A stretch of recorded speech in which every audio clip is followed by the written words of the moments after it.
Good evening, and welcome to Todd Klindt's SharePoint Netcast number 216, recorded live from my house in Cincinnati, Ohio, on Monday, September 29th, 2014. I am your host, Shane Young. This is my co-host, not Todd Klindt either. This is Jonathan Mast. Hello. And we're here to talk to you about the fabulous world it is being your own Netcast. As we said, I am here from Cincinnati, Ohio. This is where the show is being recorded. Jonathan, like Todd, is from a state. He's from Kentucky. Right? Todd's from Iowa, you're from Kentucky, and I'm from an actual city. Technically just south of Cincinnati. Well, I mean, I could tell them you're from Burlington, Kentucky. Yeah. They'd be like, huh? That's really far away. So, now the stalkers will find me. It's true. Yeah. But interestingly enough, the Cincinnati airport is actually like 2 minutes from your house. Not in Cincinnati. Not in Cincinnati. It's very awkward. So anyway, tonight we have a guest host. Jonathan, you want to give us like the 2 minute, not even 2 minutes, like the 20-second spiel on who you are and why you're here? No. I work for you. I'm sorry about that. So there is that. I've worked for SharePoint 911 for several years, and then I now work for Rackspace. I'm a racker by way of SharePoint 911.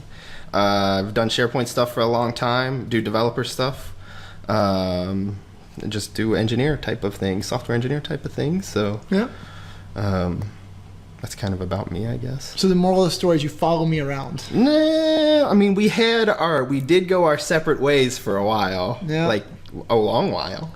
Oh. Like 6 or 7 years. And then I got you back. We found each other. So that's... Don't be jealous, Todd. I still love you more. It is what it is. So anyway, we are here for your Netcast night, and jumping right into our standard Rackspace plug. This show is sponsored by Rackspace. Rackspace provides the bandwidth. It provides you a paycheck. Yes. And me a paycheck. It's a pretty good company. And as always, I told you, last week we talked about Rackspace.com/Microsoft. Check out the Cloud OS stuff. Jonathan's been one of the people that's secretly helping me work on that skunk project as well. So not so secret anymore. Yeah. I mean, it's kind of a skunk works thing, right? It's it is what it is. But anyway, check it out. Production notes. So last week it was also done from my kitchen/living room/dining room/ I don't know what room this is. The Netcast was finally published. It took Todd several days because he is a little slow. And really from a quality point of view, it was better than anything he'd ever produced from a content point of view, but the sound was a little low. So we tried to work on the sound. We're trying a new mic again this week. So last week I had that sweet headset. I was trying to do my Britney Spears impression with the headset. Jonathan, for some reason, refused to talk into a microphone with me. It was on my head. So yeah. We got the Yeti out. It hasn't bit us in the butt yet. It probably will, but so far so good. So, and if you're wondering, where is Mr. Klindt? Todd is in Sweden right now. I think he's sleeping. I get the time zones all confused. Right? He's ahead, so he's in bed. Yeah. He's probably getting ready to wake up, I would say. So knowing Todd. That's true. Well, he's probably a little nervous with us at the helm. Mm-hmm. He might be watching. If he shows up in the chat room, there becomes a roar. You'll hear it. But anyway, so he's in Sweden for most of the week, so this Netcast will probably get put out a little late. So sorry that you don't get graced with myself and Jonathan until very early. And also, most important production note from last week was that Lori was named executive producer. So EP. just in case you're wondering, the EP is Lori Gowan. So if anything goes wrong, it's all on her. All right. I think that gets us through all of the fluff, all the garbage that Todd writes that I have to spiel through. So we'll jump into topics. And first one is, I was brave.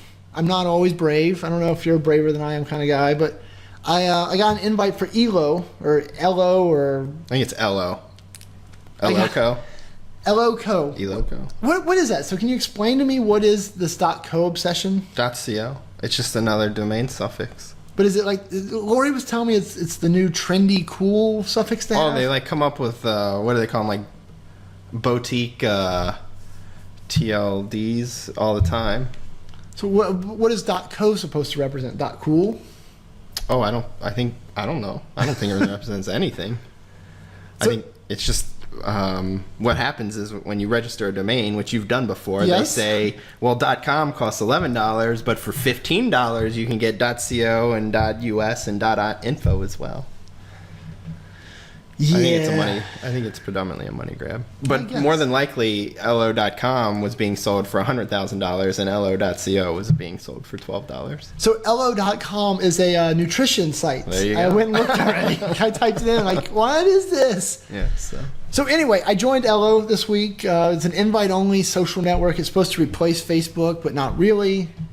I'm not going to lie. I probably spent 10, 15 minutes on the site. I have no idea what it is or how it works. So I don't know. Have you tried it? No.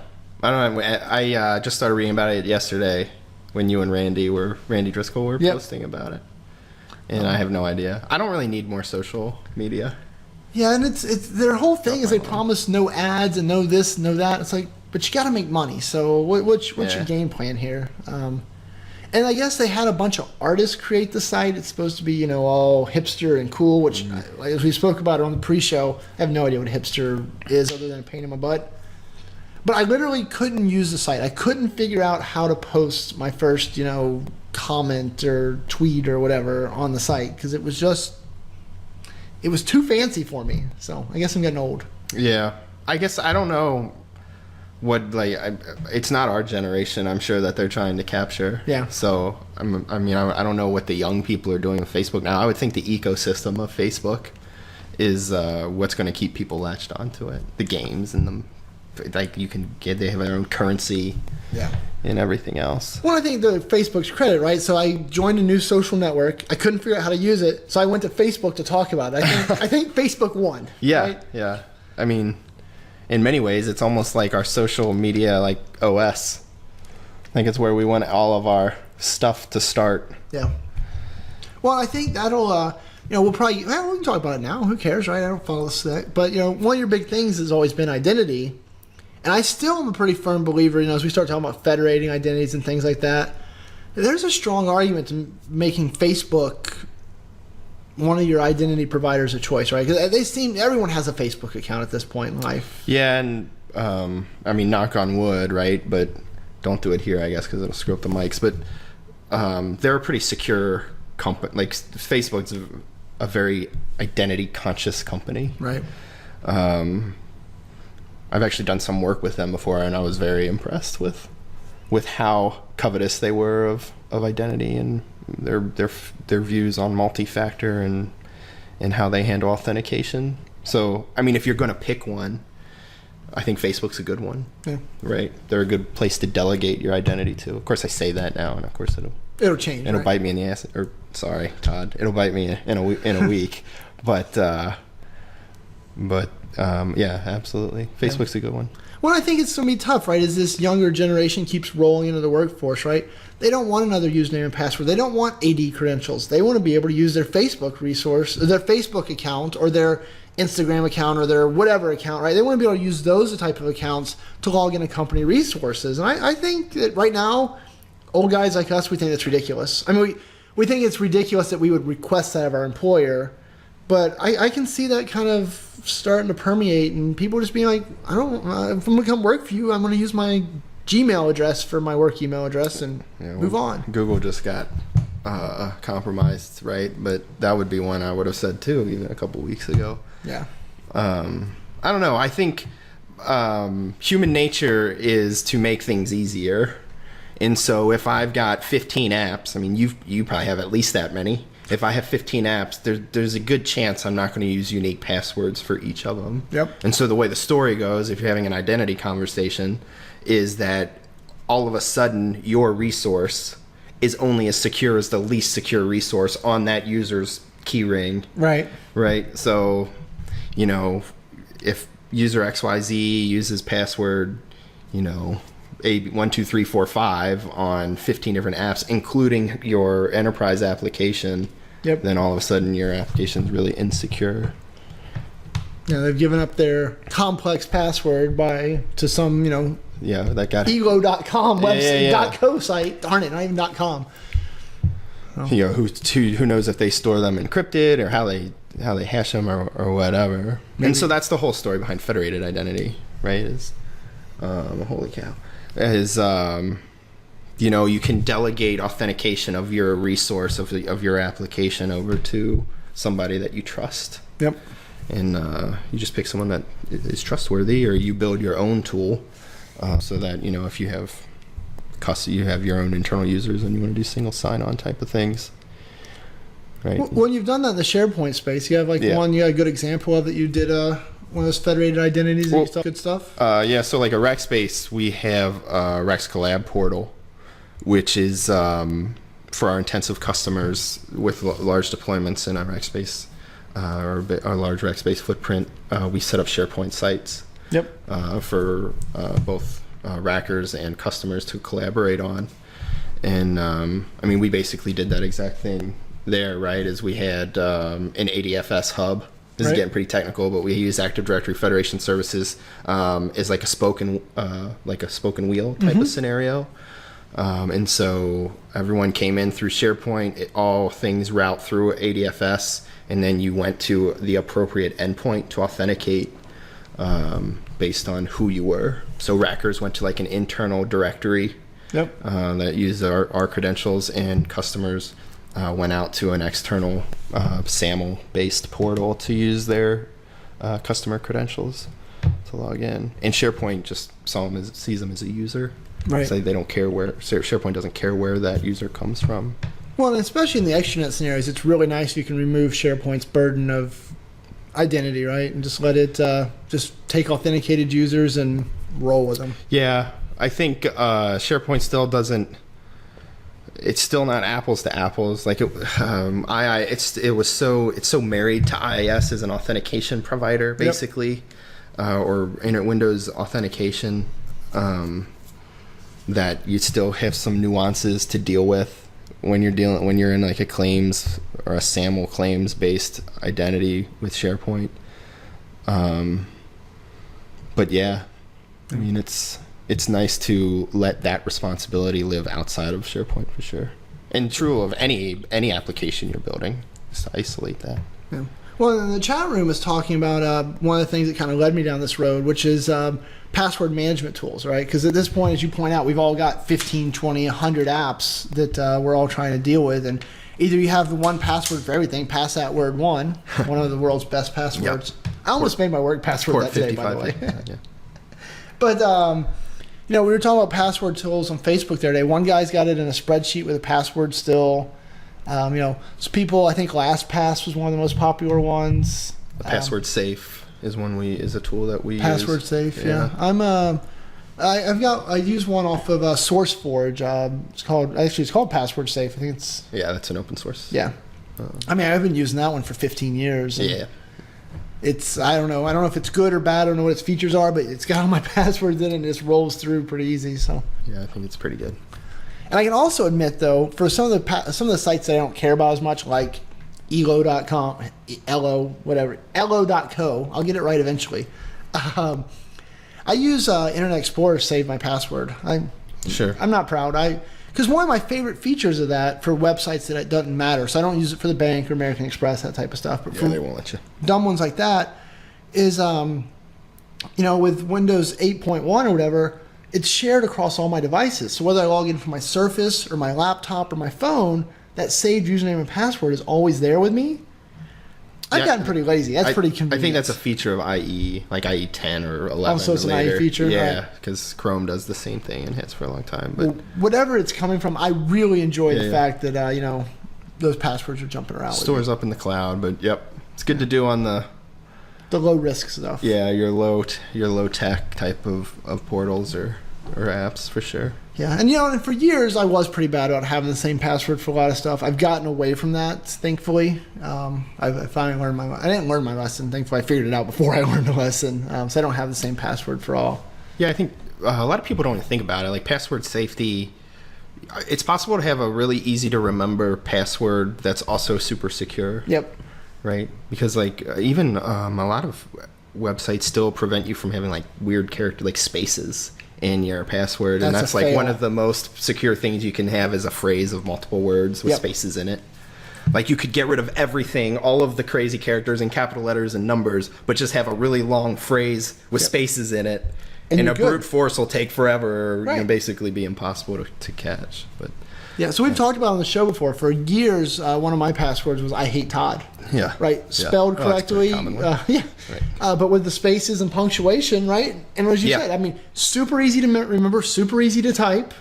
I'm getting this flows off fingers, but really, really hard to brute force. And who has in their dictionary attack "I hate Todd"? Well, they probably do now, but but up until this moment, who had "I hate Todd" in their dictionary? So, yeah. So anyway, complete tangent. I told you we'd end up on tangents. It's fine. So yeah, the chat room is agreeing who doesn't use "I hate Todd." So technically less secure without the spaces between the words, Yeah, but still, it's a good one. That's true. All right. Let's see. Next topic. So you brought up earlier, Microsoft certification exams can now be taken At home, or soon should be able to be taken at home. Yep. So they'll proctor you via webcam. It'd be kind of fun, right? But so like right here, we've got the sweet Cheerios box. So could we just write all the answers, in the Cheerios box? I would assume they make you, like, give you a 360, like, make you move the camera around the room. But who knows? Like, it's... Yeah, I'm not going to lie. I want to take a test just to see if I can cheat on it. They probably figure if you really wanted to cheat, just like today, if you really want to cheat, you're going to cheat. And they probably figure the same thing. Yeah. So it's you and your conscience. It's been argued for years I don't have one of those. Yeah. So, But yeah, Microsoft certifications, those are interesting, right? I mean, I got my first one of those back in like 1996 or 97. I was a Microsoft certified systems engineer. Those tests were so easy. All the answers were on the internet. NT4. That was NT. I did mine on 2003. So. Making me feel old. Yeah. Well, I mean, that was. 2003? I mean, that was 11 years ago, and I took those. Yeah. And they're since expired. But yeah. I did a little on NT351. No certifications, but that was. I still think NT4 is one of the best operating systems Microsoft ever made. It was. With Service Pack 6A, I should be very specific. It was 6A. We had 6.1 service packs. It's crazy, but I really like that operating system. I don't really have any comments on it. No. The most I did with that operating system was, I think, sync passwords between Novell and NT's directory. Oh, Novell. I did a little work on that as well. I took some college classes on Novell 351 or 3. It's still out there. Novell 3, Novell 4. I don't think I got to 5. I think I quit before 5. It was like 4. Whatever. A long time ago. Yeah, so now everybody's having flashbacks, which is, it happens. Sorry. Yeah. So next up, speaking of random Facebook topics, there was some debate around docking stations on the old internet, and more specifically docking stations for the Surface Pro, Surface Pro 2, 3, whatever. Microsoft released a docking station with it. I have one. They're very sleek. They're very, very sexy. It fits in there real nice and pretty. But it blocks some of the ports you'd like to use, and it only has one monitor out. It's really one of my biggest complaints about the thing. So they probably do that for a reason. To keep it from melting like mine likes to do? Well, so what is the one that you have? I have the same one. Pluggable? The pluggables, that uses what's the technology called that allows it to mirror Display link. The display link tech. Yep. Drives those monitors get driven off of your CPU. Right. So you will starve your laptop. You'll starve your device really fast. Whereas the one in the dock probably pushes off the GPU. Right. So you don't have like ridiculous lag and heat issues. Yeah. So Jonathan and I both have the pluggable. It's a USB 3 docking station. It's more like a little gizmo that sits on the desk. But so it allows 2 videos out. So it has an HDMI out and a DVI-D out. And so then I also use the display port out of the side of the machine. So I actually run 3 monitors plus the monitor on my Surface. So I can have 4 screens at once with that particular setup. You are correct, though. The display link is how it's driven those other monitors, and so it is CPU intensive. So what you have to be real careful about is you want to make sure that any video that you want to watch, web chats, things like this, you always do that on the monitor that is driven off the GPU, which is the display port, and then you don't have any of the problems. So the way I understand it is the way the display link software works is it only renders the change. So anytime you have a lot of stuff moving around on the screen rapidly is when it's going to really start to tax the CPU. Yeah. So there's a pro tip. There you go. But yeah, so I'd say everyone, I mean, I know probably 4 or 5 people now that have that docking station. And I think we're all pretty big fans of it, right? They're great. It's great tech. They're making they got a couple Kickstarters for specific devices for like small tablets too. Because I mean, what you can, as computing gets smaller and more powerful, you're going to have these tiny devices that you'll be able to just plug in. I have the Venue and the Surface. You'll have these tiny devices that you'll be able to plug in, and you'll basically have a workstation up and going. If you're doing developer-y stuff, obviously you're gonna hit a wall pretty quick, but yeah. You know. But I mean, these days you do most of your developer-y stuff out in the old cloud-a-rooney, so yeah. Especially SharePoint dev, which you have to do local on a SharePoint server. A lot of VMs. I still keep my beast mode laptop around and run VMware Workstation for a lot of stuff. Yeah. But I have VMs in the cloud that we run into as well. It's just that's more because I just haven't bothered to like transport all of my workstation stuff across to public cloud stuff. Yeah, I mean, I've been using a Surface. So I had the Surface Pro 2, now Surface Pro 3. It's been my only machine for a year and a half now. Yeah, you've been doing it for a while. And it's solid. I mean, it's just convenient because I don't do any real work. I mean, that's the upside of having smart people like you working on my teams. I don't have to do any real work. But so I think Surface is far and away the best of the best of that tech of that line. I think is the Surface 2 and the 3 especially. Yeah. You probably do a lot with the i7. Yeah, I wish it had been out because I had to have it the day it came out, and there was only the i5 then. Absolutely. I can tell you that I have. There are some artificial barriers they've put on these things, to the i5s and the i7s as well here, around the CPU utilization. So sometimes if I get into... it'll throttle itself? Yeah, it'll throttle itself like ClearC, the program that we used to use with our life-size video conferencing. ClearC couldn't make the right calls to the CPU to get the CPU to spin up.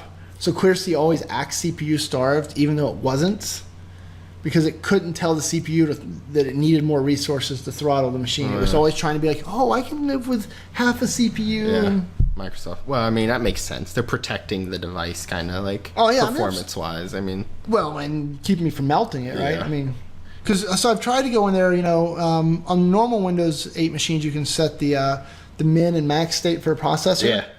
And so on the Surfaces, it's specifically gone. Right. You literally can't go in there and adjust the min and max. And that just annoys the out of me because I would like to be able to adjust it. So, all right. So anyway, that's docking stations. They're pretty fun.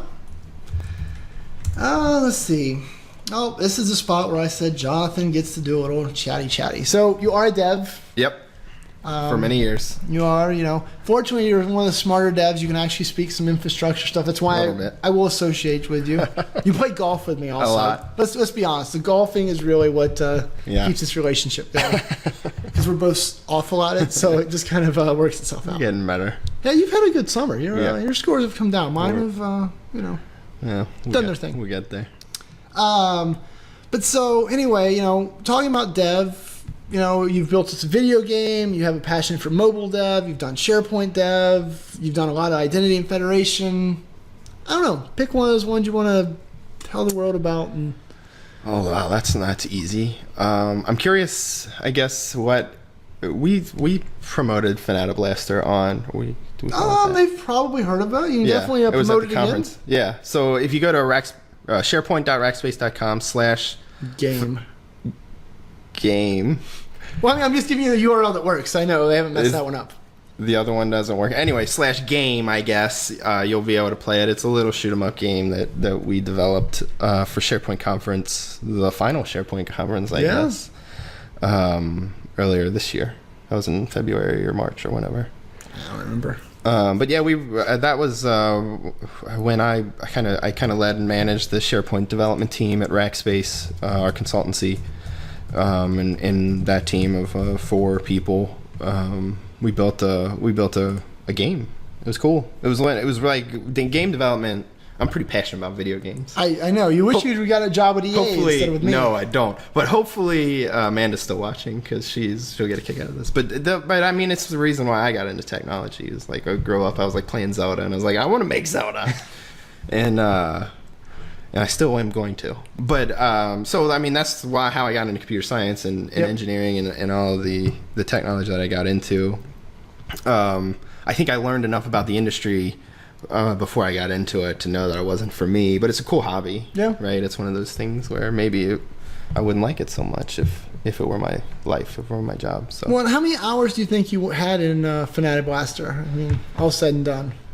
So Fanatic Blaster is probably a story that needs to be told more in depth, maybe to people. Maybe Todd's audience would be into it, but they're techie, they're smart. But there's some really interesting things about it. Okay. If you have a developer background, or even if you don't. But so it's about 7,000 lines of code, JavaScript, 100% JavaScript. Awesome. I can write JavaScript. Yeah, anybody can. jQuery is a jQuery app. Yeah. Is that what you're saying? No jQuery, just vanilla JavaScript. There's some libraries in there to help with rendering. It renders onto an HTML5 canvas. And it renders 2D at around 60 frames a second. So it's like a flip book. That's the way 2D games work, is you basically just move static images really fast around the screen and things, like a comic strip, and things happen.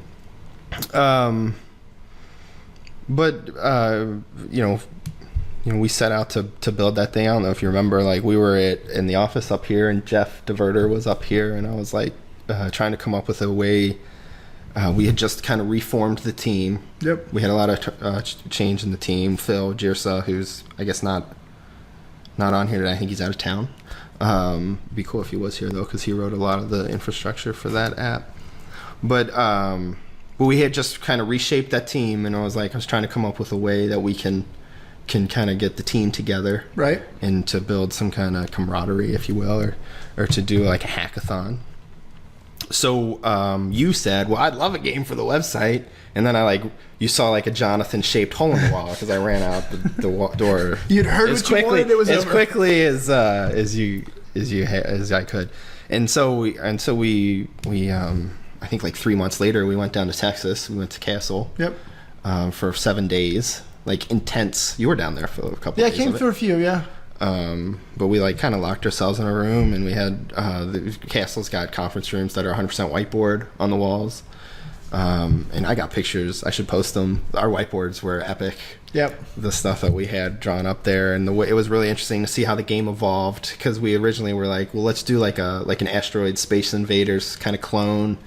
And if you play Fanatic Blaster, you'll kind of see that it's a little bit like that, but it's got it's kind of simple and hard at the same time. It was cool. It was done like a month before conference, and I remember sending it out to folks, and like your Aunt Nicola couldn't survive for like 4 seconds. Yeah. Well, that was our litmus test, right? Because this goes back to and Amanda, and my wife. Yeah, we were trying to we need them to survive for a certain amount of time. Well, we talked about that last week on the show, right? The whole idea that you could have made a game that was so awesome and so amazing, but me, the business guy, came in and said, "Hey, I need 30 seconds out of the average player." I remember I was resistant to making it too easy. I feel like we struck a really good balance. I think it's still a little too hard. Well, we've got people that can survive for multiple minutes. Yeah, but I got a lot of people in the booth that can't survive for more than 7 or 8 seconds. You missed my 15-second goal. I feel like 15 seconds was achievable with a little practice. With a little practice, but I needed someone to walk. I needed my 5-year-old to walk in and be like, 15 seconds, got it, boom.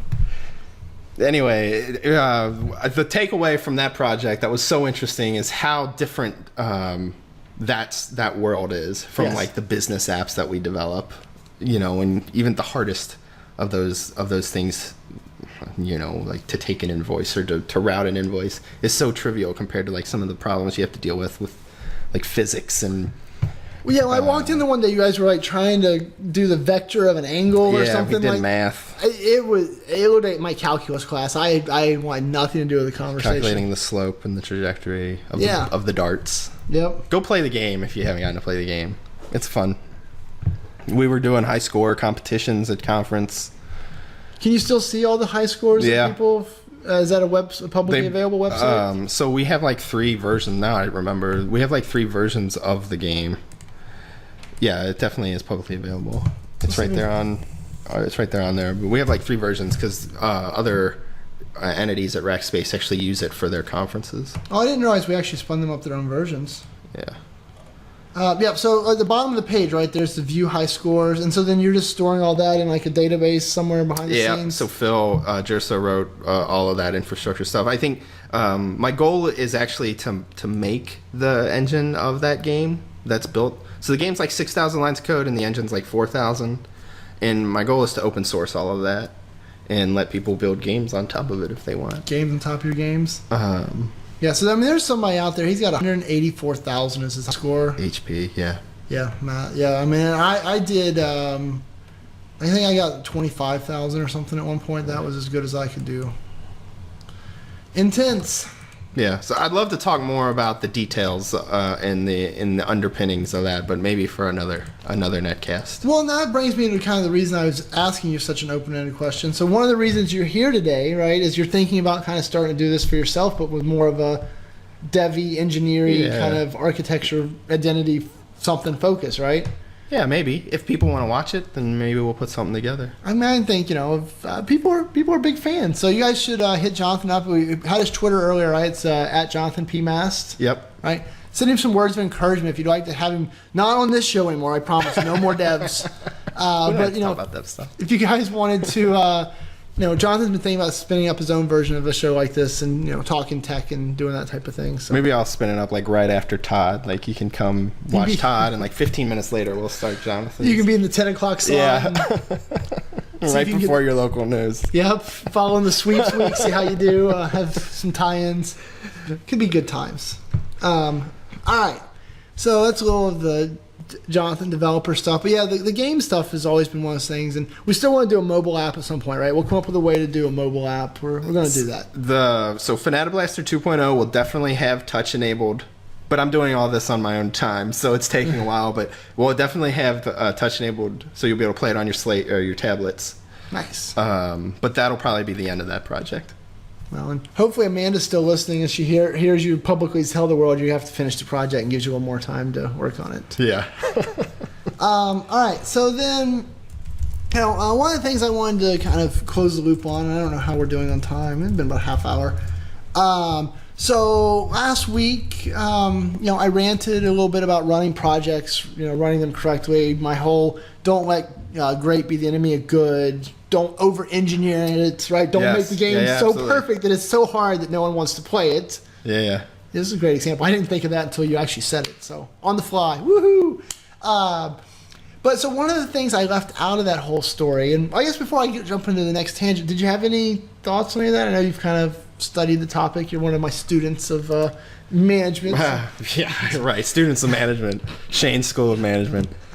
No, I think that's a particularly difficult, coming from an engineer, somebody who builds stuff. Yep. I think that's a really tough one. I think when you're designing product, I don't know if ivory tower is the right word, but you kind of live up in the kind of the stratosphere a little bit. Just in the tech, right? You're just 100% in the tech. So once you get into the weeds, you can get ahead of yourself really easy. You can engineer for things that, in the moment, feel like that's the right thing to do, or that's something that certainly somebody's going to think about. But it might be out of 1 million people, only 5 people think about that thing. But you get just kind of caught up in the moment that you really want to satisfy those 5. Yep. Those 5 people. And so I mean, the game's a great example because there was scenarios where like they would just spawn on top of you and you'd die. Yep. For example. Hated that. And so with no warning. And I thought, well, I was like, that's okay. That's the way life works sometimes. Stay away from the walls. You won't die. But, obviously that's not fun for people. Like, there may be a few people that appreciate that nuance, but most players probably want to know whether or not they want to have an opportunity to, One that blinky guy for a second to get out of the way. That's when we started fading them in. Yeah, that was another one of my features. Yeah. But yeah, so as we kind of on that topic, one of the pieces I missed last week was the need for a strong leader when it comes to that type of, leading these projects. we talked a little bit about doing projects by committee, talking to too many people about what they want, what their opinion is. And so the piece I left out last week was the fact that you ultimately need someone who owns the project, who's a guy or girl who's going to make the decision and live with that decision, right? He's going to, say, hey, we did it this way, we had to move forward, and if you don't like it, yell at me. And I think that's something else as I look at the consulting world, the product world, any of the different worlds that we've kind of hung our hats in. It's often missing in projects. That owner, if you will. Yeah, the product owner for sure. I think product development's a little bit unique. Not always, but a lot of times when you're in the consulting world, and we both lived there for a really long time. Yep. But a lot of times when you're in the consulting world, you're kind of a hired gun. Yes. So in some cases, you approach without getting into, I guess, really specifics that people will understand. You approach it differently than in the product world. When you're developing something, you're maybe a little less concerned from the consulting space. You're a little less concerned about the market, like how it's going to receive it. Right. Because you assume or you partner with somebody that's working towards that. You hope. Right. You hope. Whereas in the product world, it's to get to your previous point, it's really important to understand who your customers are and whether or not they really care and want to buy the thing that you're producing. Yep. And that you're developing or engineering or whatever. Well, that was so remember my consulting days, thinking back to them, right? So long ago. Yeah. But we would have we would have customers who would literally hire us just so when the project went bad, they could blame us. Yeah, that's like consulting. That's like the first hard lesson you learn in consulting. Oh, yes. Yes, I used to teach, when I'd interview people, I'd tell them, hey, are you ready to get yelled at? Yeah, so the customer's going to come to work, they're going to get a flat tire on their way to work, and it's going to be your fault that they got a flat tire. And it's just a matter of, it is what it is. But I think that's the opposite of strong leadership to me, right? If you're leading a project for your company, right, whether it's a product group or a new intranet project or anything like that, and you're like, you know what, I'm going to hire consultants in this project to CYA, you're not a strong leader. I want to see a leader who says, you know what, I'm going to bring consultants in, I'm going to use them as a resource, but ultimately that strong leader should still be accountable for the results those people do or don't produce, not bring them in as a pure scapegoat. I agree. Yeah. I think I don't think it's as pervasive. I think it's really, especially if people are ever watch this and are like, wow, I don't want to get into consulting. That sounds terrible. Because there's a lot of positives a part of that life as well. There are some positives. And I don't think it's that pervasive of a thing. I think there's a lot of customers out there. There's a lot of companies out there that bring consultants on board for what they are. Yeah. An endless pool of expertise. So, I don't think it's that pervasive, but I think there's definitely a scenario, and there's definitely corporate cultures that promote that, more than anything. I think that's a cultural thing. Absolutely. Where, let's get consultants in here for their expertise, but in the back of their mind, the thought is that we're going to bring them on board so that I've got a neck to throttle and when we get there. Yep. And so I think that would be, as you guys look at your internal projects, or if you're a consultant, you're kind of stuck. You just have to kind of roll with what the guy paying the bill will do for you, right? But on your internal projects, I'd really, if you've got one that's stuck, one of the best pieces of advice you can give to whoever ultimately that project boils up to is they need to put someone in charge, right? This thing, running it by committees, it's not working for you. You got five leaders of the project. Go to whoever sits way up here in their ivory tower somewhere and say, hey, put me in charge of the project. 100%, I'll take all the blame. If it's failure, fire me. If it's great, promote me. And it's a little brave, but it's a way to get up the ladder. But someone at the end of the day has got to be willing to say, all right, you think one thing, I think another. Someone's got to be able to make the decision. We can't butt heads forever whether or not the guys are going to blink in or not, because then nothing happens on our product or our project. Someone had to be the guy that said, by golly, it's got to be moved forward. Yeah, it's a tough position to be in. But it is. It takes a lot of guts. I think. When you're approaching a market, whether it's SharePoint or any of them, and you're trying to figure out whether or not your customers are going to be interested in something, I think that having a strong leader that's ready to move once they're comfortable is important. But I also think that making sure that there is I don't want to call it like a dissenting opinion, but somebody who's going to come and bring an objective perspective into every conversation is important. They need to be, it's a tough role, I think, because they need to be a part of the conversation and they need to be a part of the mission.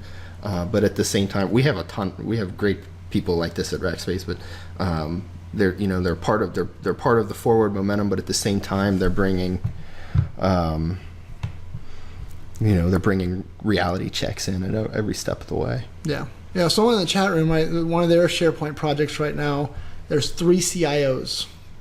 Yeah, see, that's the way. Can you imagine? So one of the things, if you ever study Scrum, which is like I guess a developer-y thing, whatever. Yeah, but they pointed it out last week in the chat room. You have this concept, or Ken Schwaber, who's the guy who invented it, maybe. He's kind of like the Al Gore of Scrum, like the internet, sure, if he really invented it. Oh, gosh, Al Gore did that. Yeah, but anyway, he talks about pigs and chickens, like the difference between a pig and a chicken when they come to breakfast is like the chicken's involved, but the pig's committed. So like you need to identify in your project whether or not who the pigs and the chickens are, and the chickens, they need to like sit on the outside, and the pigs need to the pigs need to be the ones making the decisions, and that's kind of that part of that story, I think, is 3 CIOs. Like, why does the company even have 3 CIOs? But, it's a tough topic. I like that. I've never heard the pig or the chicken. The chick is involved, but the pig is committed. I like that. I like bacon. So yeah, it's really good. I like eggs. Yeah, breakfast is one of my favorites. And the Al Gore of Scrum. You've probably just named the show for the week as well. So it's between that or I think they're looking at the women of the Todd Klindt Netcast as one of the potential names as well. Okay. So we're supposed to make sure we get all these things mentioned so that they have options. Lasting value. You don't get stuck with like last week from the top of Cheerios. And I don't think that was how I was supposed to sneak it in, but it happens. Yeah. All right, so we're like 40 minutes in. I had one more topic I wanted to cover, but I feel like I'm kind of ran a little long. So, I don't know. What do you think? Drop it or do it in 5 minutes? I don't know which one you're pointing to. This one. Well, now I gotta do it because I've kind of brought up. All right, so the last one I want to do is back to trying to bring a little culture and identity to this show outside of Todd's normalness. So I have a marketing blog post I want you all to read. So we'll post it in the chat room for you, and it's down here in the lower third somewhere. I think the lower thirds are about here. And last week I kept doing this, and it's not this; it's more like this. Anyway, It's in the lower thirds. So this marketing one, it's about making strong landing pages. So you haven't seen it either, so you just have to kind of react. You should check out my landing page on my blog. I bet I'll rip it to shreds if I do. No, yeah, I'm sure you will. But so making strong landing pages are very important. And it's written in a style, it walks you through the process, the thinking, and it's written very much like Todd and I write, just kind of random words thrown in the middle, kind of like this particular Netcast words. That's perfect. Jonathan's blog, jonathanpmass.com, not .co. Yeah. But anyway, so you're probably saying, why am I sending you guys this marketing blog post to read? And the reason for that is there's twofold, right? One is the fact that pretty much all of us in life are in marketing or sales, right? You're always selling yourself, whether it's in a job interview or during a promotion or trying to get a date on Saturday night, which, thankfully most of us geeks are married and don't have to do that anymore because that was tough sledding. I never really did that. But I find this interesting to read because it's a good thing for you to go through and understand more of how you're being sold to as well. So it helps you from the standpoint of understanding how to push your message a little better. It talks about call to actions, the importance of the color on the screen, the importance of a low click ratio, which is kind of getting lost in nerdy details of marketing, but it's making you think about it. So when you're consuming products in the world also, you've got a better idea of, how they're doing driving the call to action, and are they steering you to something that you may or may not want? Because you figured out, that marketing is all about manipulating people to making decisions that they want to make otherwise. I mean, I'm in marketing. I'm allowed to say these things. But when you read stuff like this, it helps you get a better perspective on how things are being pushed to you, I think. So I don't know. I thought it was an interesting article. It's a fun read. It's really long. It took me like 5 days to read it the first time. I had to read it like 10 minutes to get distracted. But it's a fun little read, or fun long read. But I don't know. You guys should check it out. Let me know what you think. It's funny. I was driving to the golf course and past the gas station, and I was looking at their new digital board for the gas prices, and I noticed that their call to action was wrong. Their gas price was the one that was the offset, the one that my eye focused on a quick glance, was the diesel price, which is higher than regular gasoline. So now in my head, right, subconsciously, if I hadn't been reading it and paying so much attention, I thought their gas was higher than the guys across the street because their call to action was wrong. So when you read stuff like this article, it just helps you see the world a little differently, I think. Ooh, that's scary. Sounds like a lot of responsibility. Maybe I want to be ignorant of those things. You could be. I don't know. I like to know. And, also from a SharePoint point of view, we do make a lot of web pages. I don't know if you remember that part of the SharePoint. I do. So understanding, different techniques you can use to help your SharePoint forms and stuff. Right. Well, I'm sure once you read the article about landing pages and then you go use the many clicks of SharePoint, it'll make you kind of grit your teeth. Well, what was interesting... Floss with barbed wire. Floss with barbed wire. Ugh. The first time I read it, I didn't really have a project going. So I read it, I enjoyed it. But this time when I read it, I was actually working on a landing page, and I was fascinated by how detailed it was walking me through the process. So there you go. All right. On that note, we'll quit talking about random stuff. Okay.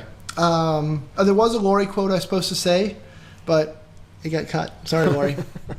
You should have put it in bold or something. You're still the EP. But so promotion stuff, conference season's about over, right? Todd's out in Stockholm this week. That's his last conference of the year that I know of, and I should know if he had any other ones. I don't have any upcoming speaking stuff until sometime next year that I don't know about either. What about you? Got anything? I know you do user groups and that type of stuff. You got any speaking stuff? No, it usually winds down this time of year anyway. Yeah. Maybe I'll do something in front of a camera. I'm really looking forward to it. If you get it going, I'll come be a guest. You'll come to my house? I'll come to your house. You've never invited me come to your down house. from South Canada. I will get on my bobsled and ride down the hill. Yeah, it's far away. So, I don't know. I think that's it. That's it. Well, thanks for having me. Thanks, Todd, for letting me be here. Thanks, Todd, for not being here, right? Yeah, right. So I have to say, you made a much better co-host than Todd. You are definitely smarter, and you're arguably better looking. Well, I don't have quite the hair part that he does, but I'm working on it. Yeah. Well, really, it's the cowlick. His hair gets out of control in the back there. That's really the best part. So. Yeah. All right, guys. Well, thanks again for hanging out with us. Next week, you get Todd back, so sorry about that. All right. Good night.